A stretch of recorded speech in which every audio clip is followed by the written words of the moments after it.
안녕하세요, 여러분. 이제 날이 많이 더워졌네요. 마스크 쓰기 답답한데, 그래도 최근에 야외에서는 벗을 수 있어서 다행이지 뭐예요. 코로나가 얼른 다 사라져 버렸으면 좋겠습니다. 저는 얼마 전에 마스크를 내리고 대학 간 딸과 함께 동네 공원을 산책을 했어요. 그런데 장미꽃 향기가 어찌나 좋은지 불냄새랑 꽃향기 맡으니까 정말 상쾌하고 좋더라고요. 아직은 산책할 만한데 더 더워지면 이렇게 산책 나오기는 힘들겠죠. 제 삶에도 푹푹 찌는 듯한 찜통에 갇힌 듯이 답답했던 시기가 있었는데요. 지금이야 산들바람이 부는 봄날 같은 날들을 보내고 있기 때문에 그때 이야기도 꺼낼 수 있게 되었네요. 찜통 속을 지나 폭우가 쏟아지는 장마에 우산 없이 서 있던 처량한 신세에서 꽃피는 봄날을 맞은 제 인생의 경험을 많은 분들에게 들려드리고 싶은 마음에 사연을 적어 보냅니다. 어떤 분들은 제 이야기를 듣고 삶의 용기와 희망을 얻으시면 좋겠다는 마음이에요. 아, 제 소개가 늦었네요. 저는 듬직한 남편과 딸을 두고 있는 50대 초반의 여자입니다. 많은 분들이 이곳에 사연을 보내시는 내용이 그러하듯이 저도 남자 하나 잘못 만나서 인생 제대로 꼬일 뻔한 적이 있습니다. 전 남편과는 첫 번째로 들어갔던 회사에서 만났어요. 남편은 영업직이었고 저는 사무직이었습니다. 오며 가며 인사나 나누던 사이였는데 그 인간이 먼저 저에게 찝적댔어요. 그날은 회식 자리였고 제가 화장실에 다녀오는 길에 그 인간을 마주쳤습니다. 그런데 술에 취했는지 저에게 말을 걸었어요. 아이고, 다현 씨. 저도 화장실 가는 길이었는데, 근데 다현 씨는 피부가 두부처럼 하얗네요. 네? 아, 그런 말 많이 들어요. 그럼 볼일 보고 오세요. 다현 씨, 저 술 취한 김에 취중 진담 좀 해도 될까요? 무슨, 저 사실 다현 씨 좋아합니다. 다현 씨 저보다 2살 어리니까 내가 말 놔도 되지? 어머, 취하셨나 봐요. 반말은 글쎄요. 그건 좀 아닌 것 같네요. 내가 이래서 다현 씨를 좋아한다니까. 아무튼 술 깨면 이렇게 고백한 걸 후회할지도 모르지만 제 마음은 진심입니다. 알아주세요. 평소에 그 사람은 회사에서 쾌남으로 유명했어요. 성격도 시원시원 호탕하고 성격처럼 키도 크고 이목구비도 뚜렷해서 인기가 많은 편이었습니다. 영업직 일을 하기 위해서는 적합한 성격이었죠. 하지만 저는 그 사람에게 관심이 없었어요. 저는 제 아버지처럼 진중하지만 다정한 사람이 이상형이었습니다. 그 사람은 쾌남이기는 했지만 제 이상형에 가깝지는 않았어요. 제가 어릴 때부터 아버지와 단둘이서 살았거든요. 어머니는 제가 어릴 때 돌아가셨다고 들었습니다. 아버지는 연애를 하기는 했지만 저에게 새엄마를 만들어주기 싫다고 하셨어요. 아버지는 평범한 회사원으로 일을 하시다가 IMF 때 명예퇴직을 당하시고 그 이후에는 목수와 목공 일을 하셨어요. 저는 아버지와 단둘이 살면서 아버지에게 못하는 이야기가 없었습니다. 그날 고백을 받은 일도 아버지에게 말씀을 드렸어요. 아빠, 그 사람 정말 이상하지 않아요? 갑자기 술에 취해서 반말을 하겠다질 않나. 아니, 그래도 회사 동료인데. 아하하, 그놈이 우리 다현이를 많이 좋아하나 보네. 너도 이제 20대 중반인데 연애도 하고 그래야지. 시집 안 갈 거야? 아빠 섭섭해. 나 빨리 시집 보내고 싶어? 갈 때 되면 가야지. 남자도 많이 만나봐야 좋은 놈으로 고를 수 있는 거야. 우리 딸은 너무 쑥맥이라서 아빠가 걱정이 되네. 몰라서 그렇지. 나도 연애 많이 해봤어. 어이구, 그래? 아닌 것 같은데? 사실 아버지 말이 맞았어요. 저는 그때까지 제대로 된 연애를 해본 역사가 없습니다. 그날 아버지 말씀에 자극을 받아서 나도 확 연애나 해버릴까 하는 생각을 처음으로 갖게 되었네요. 그리고 그 인간은 회식 자리에서 저에게 측은대고 난 이후에 어쩐지 안면 몰수하고 모르는 척을 했습니다. 오히려 저를 무시하는 느낌이었어요. 그러니 제가 더 슬슬 약이 오르고 답답해지더라고요. 그래서 어느 날 점심시간에 먼저 말을 걸었습니다. 진수 씨, 저랑 얘기 좀 해요. 다현 씨, 웬일로 저랑 이야기를... 그때 회식 자리에서 한 말, 정말 술에 취해서 괜히 한 소리였어요? 아, 그거요? 그거 신경 쓰고 계셨구나. 그거 진심이에요. 다현 씨가 어떻게 나오나 기다려봤는데, 다현 씨도 내가 싫지는 않은가 보네. 우리 만나볼래요? 까짓 거, 그래요. 대신 회사 사람들 모르게 만나요. 그럼 오늘부터 우리 사귀는 겁니다. 그렇게 얼렁뚱땅 저는 그 인간과 연인 사이가 되어버렸습니다. 그리고 1년의 연애 후에 결혼을 하게 되었어요. 남편은 홀어머니와 남동생을 두고 있었습니다. 남동생은 호주로 유학을 갔다가 그곳에서 호주 여자를 만나서 결혼을 했다고 들었어요. 결혼 전에 만난 시어머니는 순박하시고 솔직한 분이었습니다. 우리 진수가 이렇게 예쁜 아가씨를 만나고 있었구만. 진수 그놈은 지 애비랑 쏙 빼닮기는 했는데 지 애비처럼 못된 놈은 아니에요.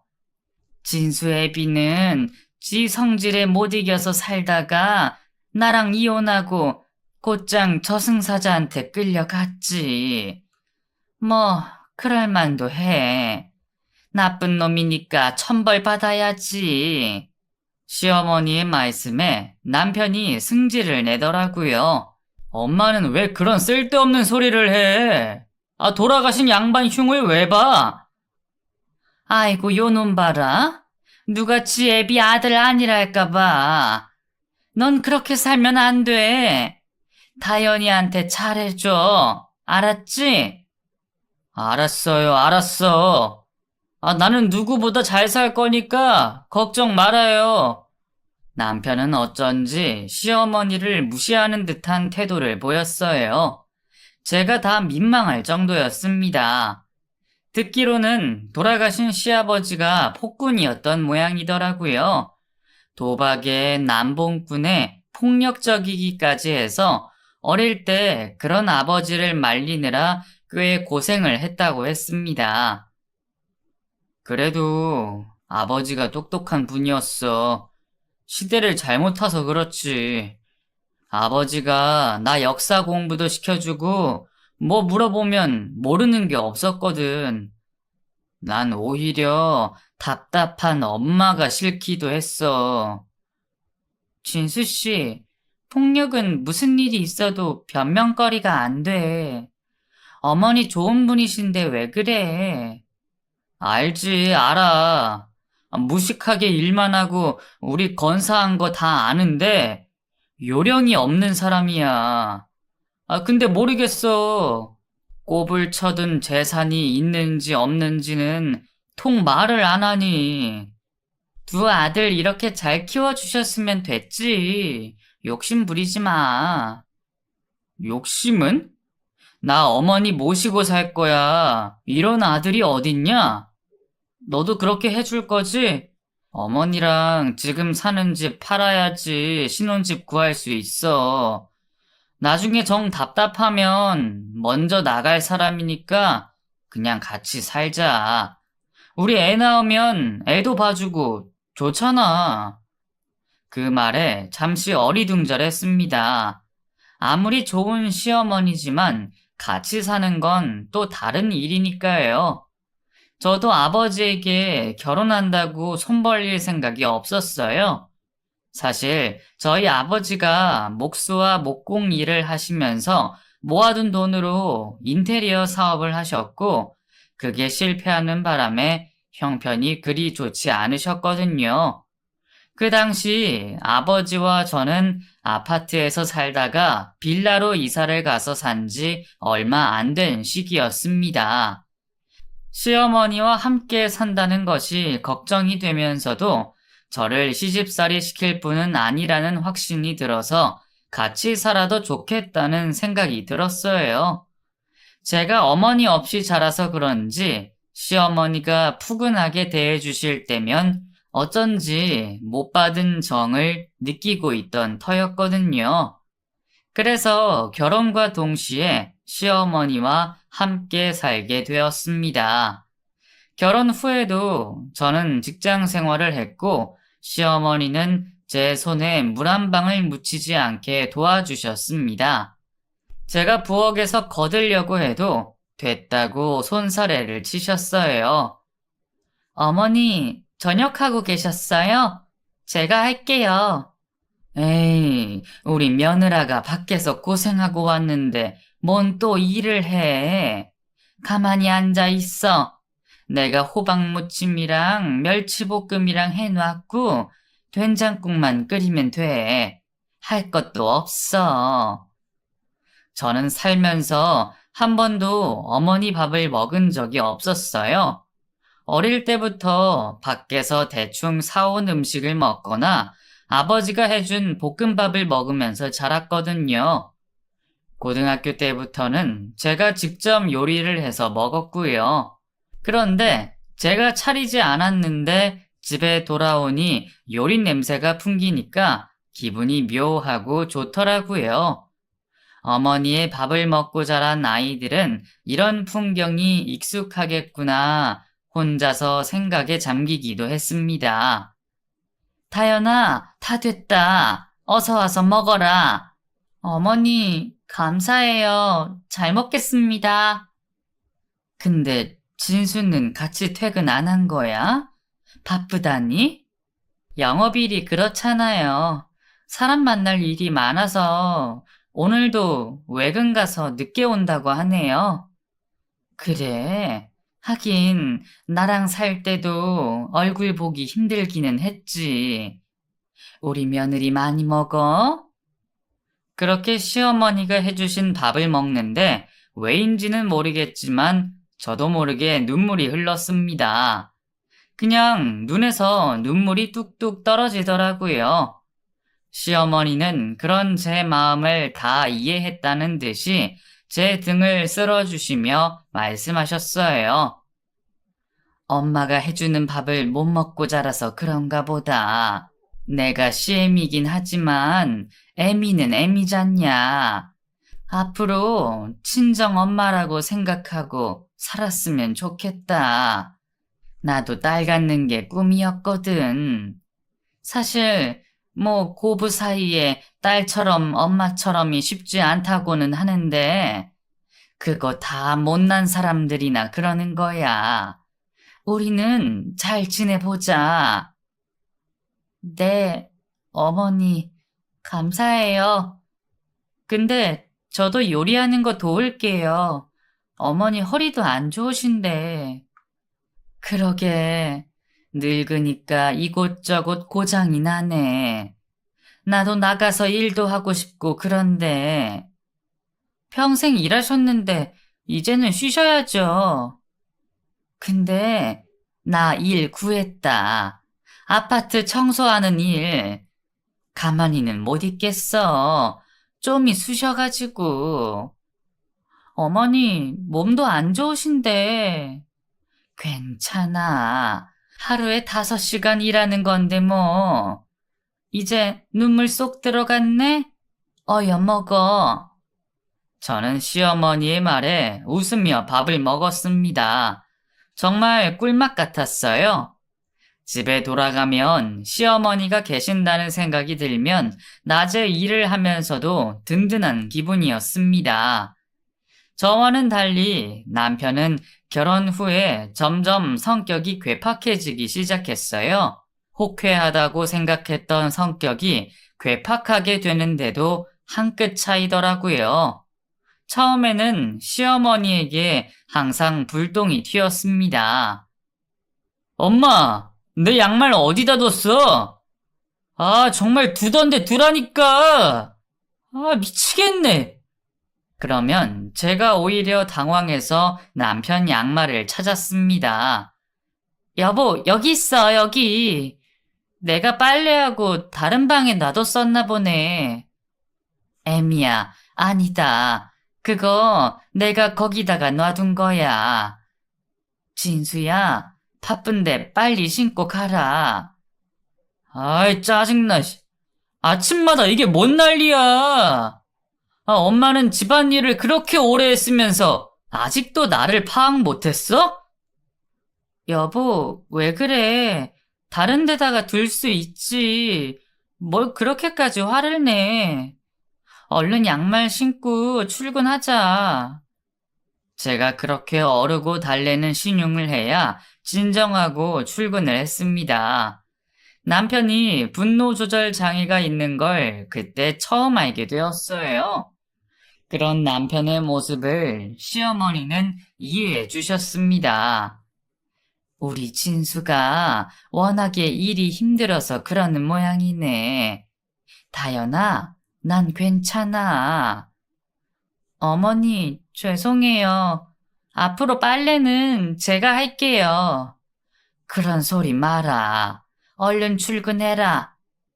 시어머니는 남편의 괴팍한 모습이 익숙한 듯 했습니다. 시어머니 없이 남편과 둘이 있을 때 제가 남편에게 어머니에게 그러지 말라고 한마디 하면 남편은 한숨을 푹푹 내쉬었어요.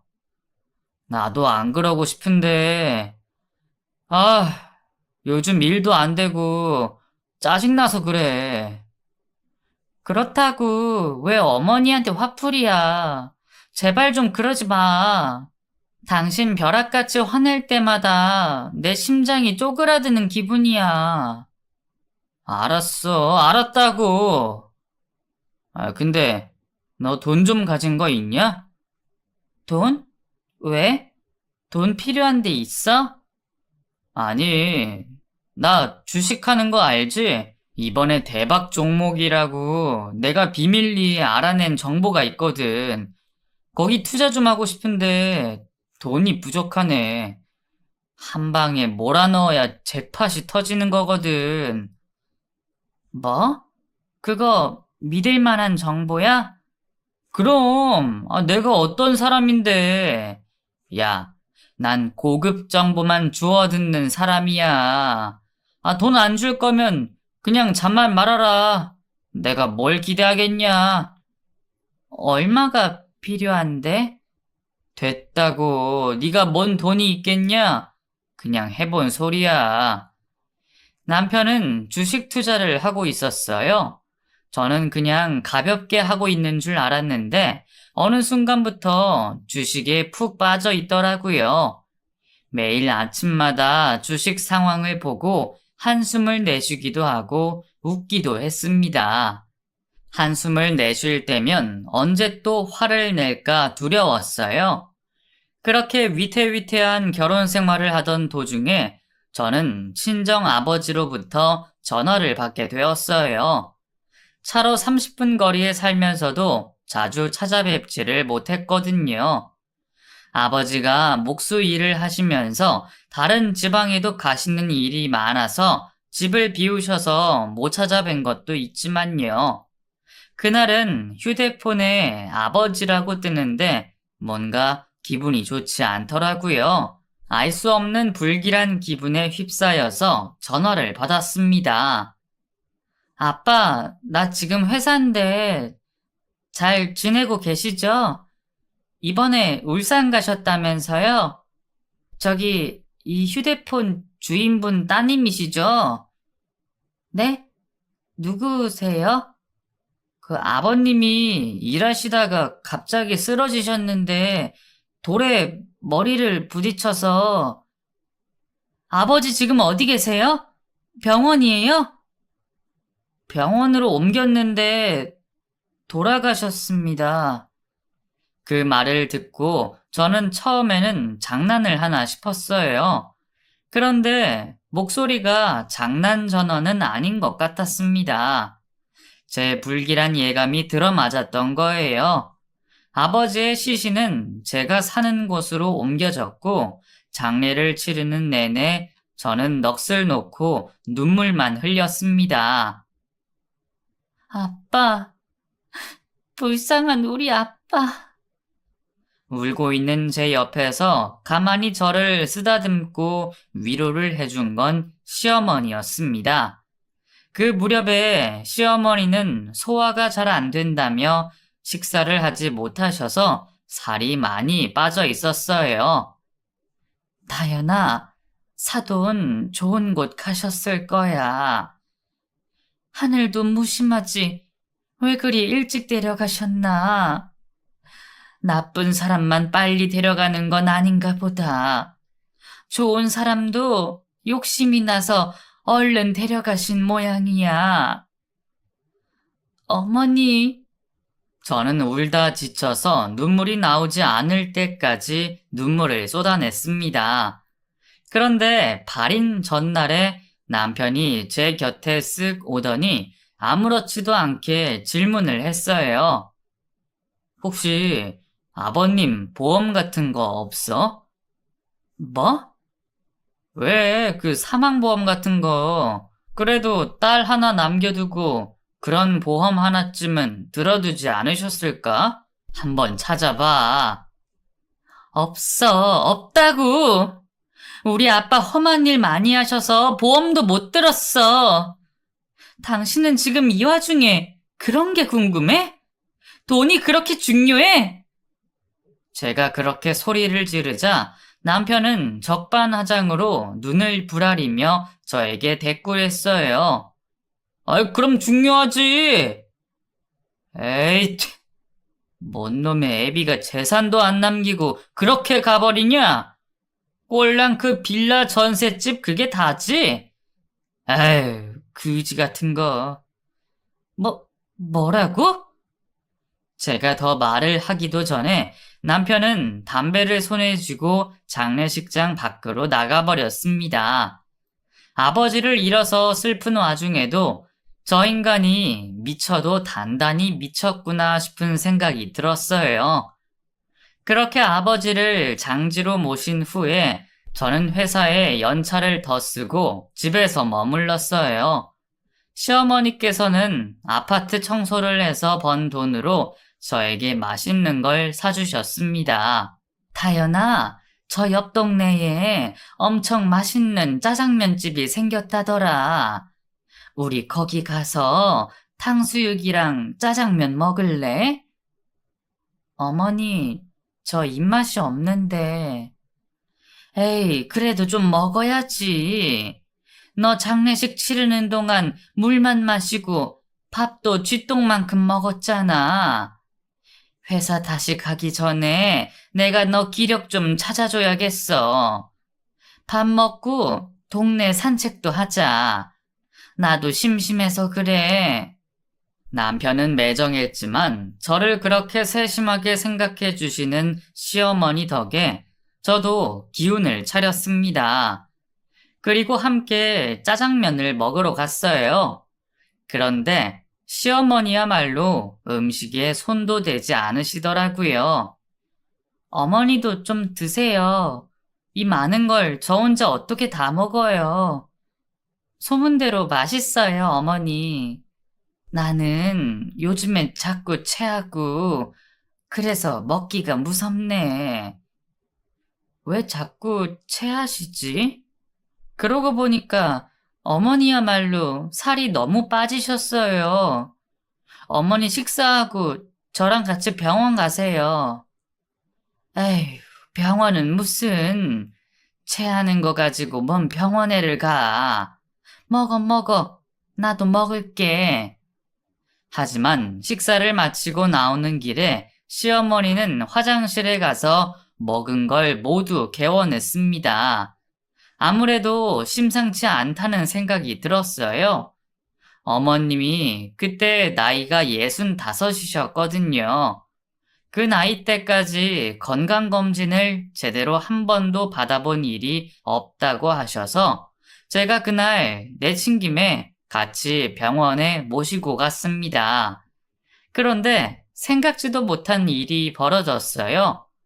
병원에서 정밀검사를 진행하자고 했고, 정밀검사를 받은 후에 의사를 만났습니다. 의사의 표정이 어두웠어요. 의사 선생님, 나 아직 젊은데 왜 그래요? 뭐가 심각해요? 시어머니께서 애써 웃으며 물으셨고, 의사가 말했습니다. 그게, 췌장에 종양이 있으세요? 예? 암이요? 에이, 내가 무슨 암이야. 결과지가 바뀐 모양인데. 췌장암이 워낙에 조용히 진행되는 병이라서요. 지금 MRI랑 조직 검사 해보니까 전이도 많이 됐고 수술은 어려울 것 같습니다.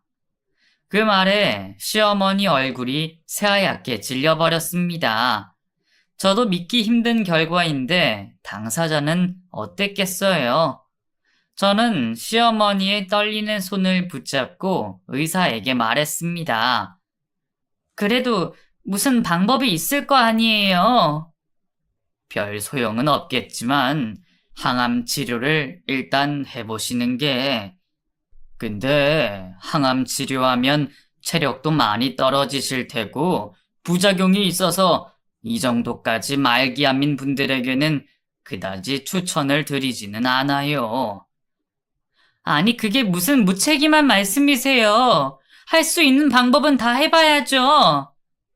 저는 분통이 터져서 그렇게 말하며 눈물을 흘렸고, 시어머니는 그날 당장 항암 치료를 받게 되었습니다. 시어머니는 병원비가 부담이 되시는지 저에게 치료를 받지 않겠다고 하셨어요. 하지만 제가 겨우 설득해서 항암 주사를 맞으셨고, 저는 남편에게 그 사실을 알렸습니다. 여보, 어디야? 나 지금 퇴근하는 길인데. 왜? 그 앞에 병원으로 와. 지금 어머니랑 여기 있어. 왜? 또 무슨 일인데? 어머니가 췌장암 말기래. 지금 항암 치료 받고 계시다고. 뭐? 항암 치료는 왜 받아? 말기라며. 그럼 못 사는 거 아니야? 돈이 어디 있다고 치료를 받아? 지금 돈이 중요해? 당신 어머니 아들 맞아? 돈이 중요하지. 나 지금 대출까지 받아서 주식했는데 그거 폭락 중이야. 너 돈 있어? 개뿔도 없잖아. 뭐? 기어코 나 모르게 대출까지 받았어? 미쳤구나. 내 명의로 내가 대출 받았는데 네가 무슨 상관이야? 몰라. 네가 어머니 병원 데리고 갔으니까 네가 알아서 해결해. 나 피곤해. 그렇게 남편은 전화를 끊어버렸습니다. 그런 남편의 반응에 저는 어처구니가 없었어요. 주식도 중독인가 보다는 생각이 들었습니다. 저 몰래 대출까지 받아서 그럴 거라고는 상상도 못했거든요. 시어머니는 항암 주사를 맞고 이틀간 병원에 입원을 해 계셨습니다.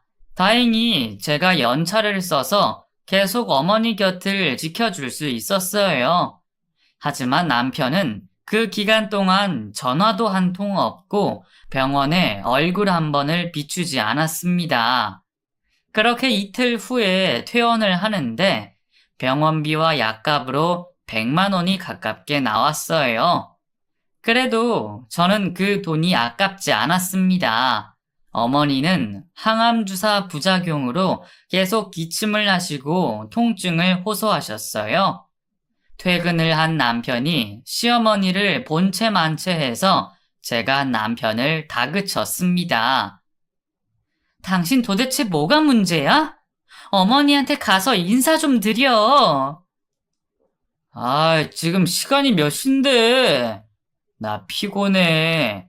얼른 씻고 잘 거야. 그리고 남편은 시어머니 방에 들어가 보지도 않고 화장실에 가서 대충 씻은 뒤에 방에서 잠을 잤습니다. 그런데 새벽에 시어머니 기침 소리가 끊이지 않았어요. 걱정이 돼서 제가 시어머니 방에 가자 베개에 머리카락도 한 움큼 빠져 있더라고요. 너무 속상해서 제가 꺼이꺼이 눈물을 쏟았습니다. 어머니, 많이 아프세요? 약은 드셨죠? 어떡해요? 괜히 제가 항암 받자고 우겨서. 괜찮아. 근데 앞으로는 안 받을래. 이거 너무 아프다. 말씀을 하시면서도 계속 가래를 끓이며 크게 기침을 하셨습니다. 자다가 그 소리를 들었는지 남편이 옷까지 갈아입고 시어머니와 제 앞에 우뚝 섰어요. 그리고 소리를 쳤습니다. 나 피곤해 죽겠는데 새벽까지 이게 뭐 하는 짓들이야? 엄마가 나한테 해준 게 뭐가 있어? 이제는 암까지 걸려서 잠도 못 자게 해! 나가! 당장 나가! 남편은 험악하게 말하며 시어머니를 일으켜 세웠습니다. 후레자식도 그런 후레자식이 없었어요. 제가 말리자 저까지 힘으로 때밀더니 그래도 매달리니까 뺨까지 후려치더라고요. 야, 네 죽은 아버지 빌라 아직 처리 안 했지? 엄마 거기 가서 지내다가 혼자 그냥 편히 가세요. 가요 지금! 당신 이게 무슨 짓이야? 어머니 지금 기운도 없으신데 정말 미쳤어? 너 한 대 맞고도 정신 못 차렸냐? 더 맞을래? 얼른 열쇠 내놔! 그러자 시어머니가 힘없이 말씀하셨습니다. 지 아빠를 빼다 박았네. 아닌 줄 알았는데, 안 그럴 거라고 생각했는데, 애미야, 미안해. 나 여기서 못 지내겠다. 얼른 열쇠 줘라. 거기서 지내는 게 더 편하겠어. 저는 어머니 말씀에 하는 수 없이 저희 돌아가신 아버지가 사시던 빌라의 열쇠를 찾아서 남편에게 쥐어주었습니다. 시어머니는 본인 짐을 싸고 남편 손에 끌려서 그렇게 새벽녘에 쫓겨나셨어요. 저는 혼자서 이게 고려장이지 뭔가 싶었습니다. 남편의 그런 폭력적인 성향에도 기함을 했어요. 그리고 남편이 돌아와서 현관문을 누르는데 저도 모르게 몸이 떨리더라고요. 남편은 들어와서 저에게 으름장을 놓았습니다. 너 엄마한테 절대 가지 마. 알았어? 괜히 쓸데없는 데다가 돈 쓰지 말라고. 그럴 돈 있으면 나 줘. 에이, 남겨줄 재산 한 푼 없는 애미애비가 다 뭔 소용이야? 다른 때 같으면 남편에게 뭐라고 말을 했겠지만 그날은 또 맞을까봐 무서워서 아무 말도 나오지 않았어요. 그리고 그런 일이 있은 다음 날부터 저는 다시 회사에 복귀해서 일을 시작했습니다. 그런데 충격적이게도 남편이 회사에서 잘렸다고 하더라고요. 다현 씨, 진수 씨는 잘 있어? 네? 그게 무슨 말씀이에요? 진수 씨, 얼마 전에 회사 법인카드 마음대로 긁고 다닌 거 걸려서 회사 잘렸잖아. 몰랐어? 저는 차마 뭐라 말을 할 수가 없었습니다. 그냥 가만히 아무 말도 하지 않았어요. 그리고 퇴근을 했는데 남편이 집에서 컴퓨터로 주식창만 들여다보고 있더라고요. 그러다가 저에게 말했습니다. 들었지? 나 잘렸어. 당분간 회사 다닐 생각 없으니까 그런 줄 알아. 그럼 어떻게 살라고? 주식 넣은 곳 많아. 그거 대박 날 거니까 잔말 말고 기다려. 밥이나 차려. 저는 회사를 다녀와서 피곤한 몸을 이끌고 백수짓하며 정신 못 차리는 남편에게 밥을 차려주었습니다. 제가 차려준 밥을 먹고 남편은 술을 마시더니 일찍 잠에 들었어요. 저는 혼자 계신 시어머니가 걱정이 돼서 바로 전화를 걸었습니다.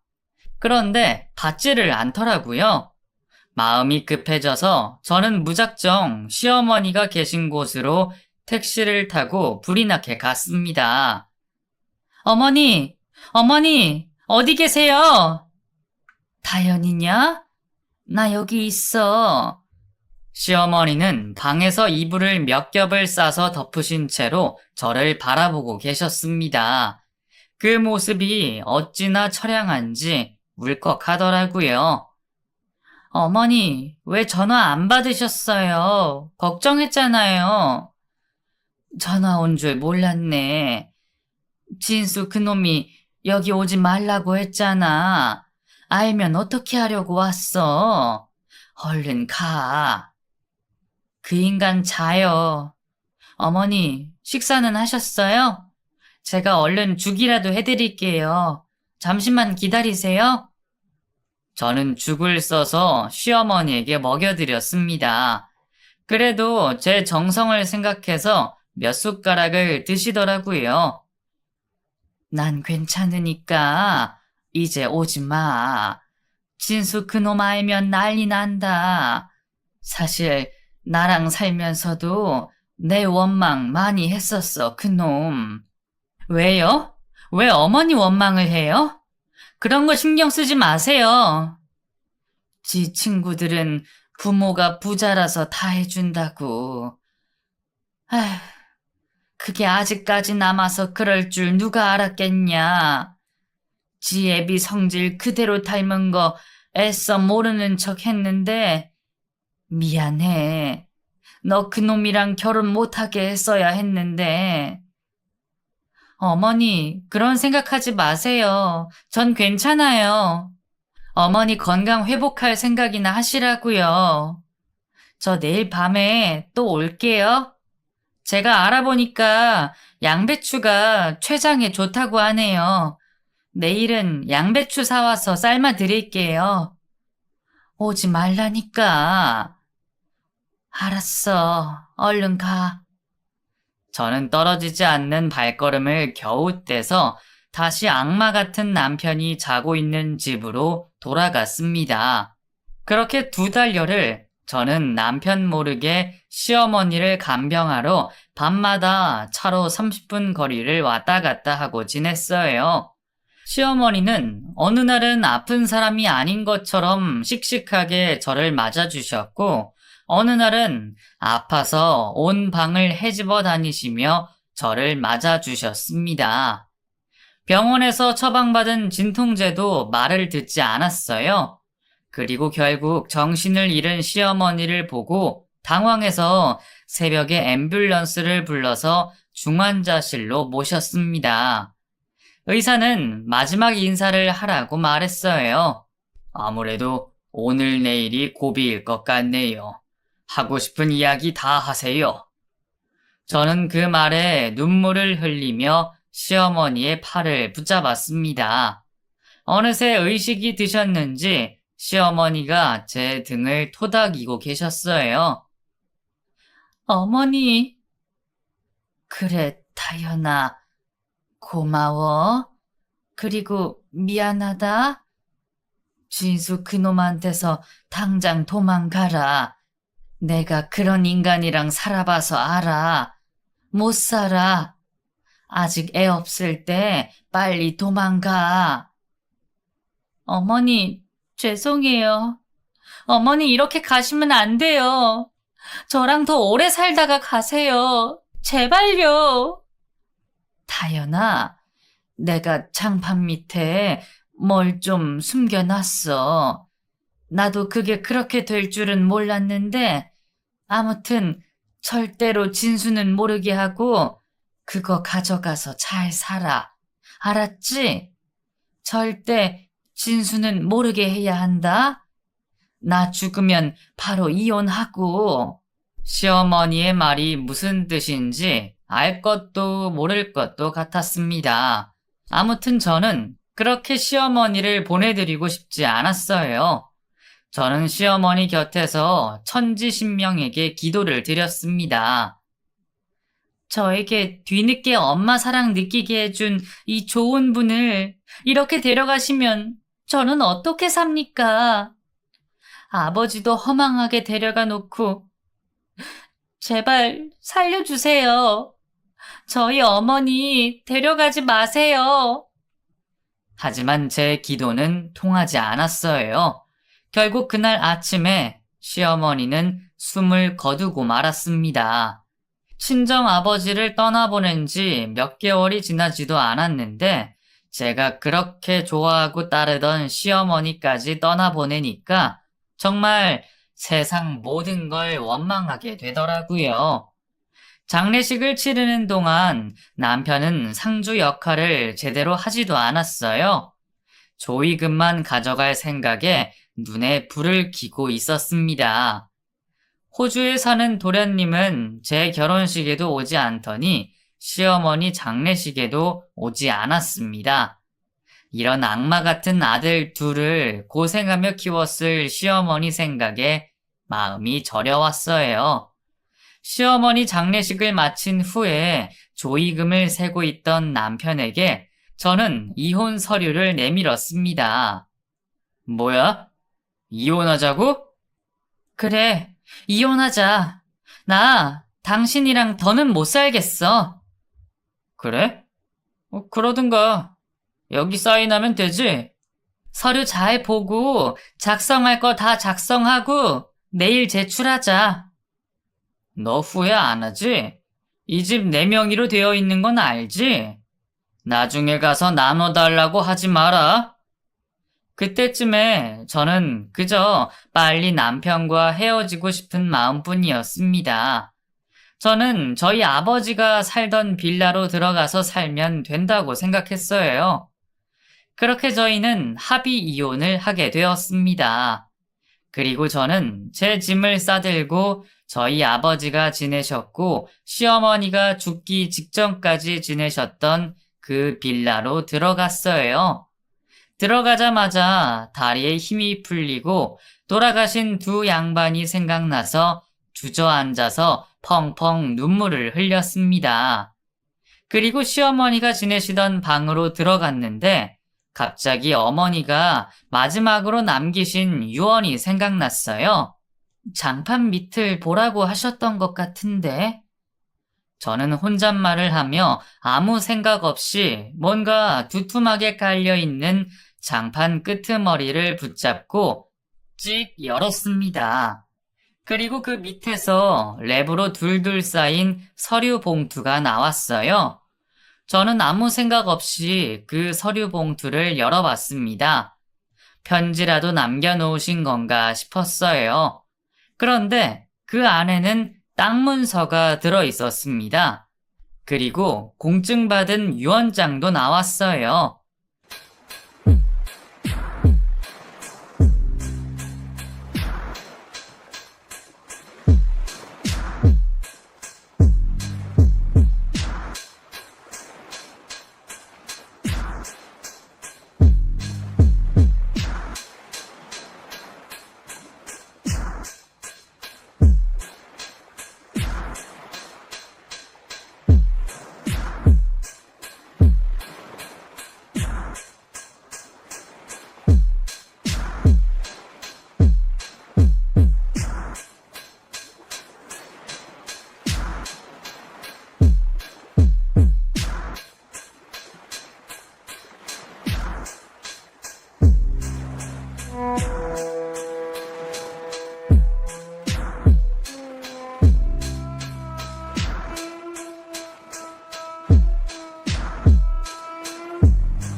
유언장에는 시어머니가 가지고 계셨던 토지를 저에게 모두 상속한다고 적혀 있었습니다.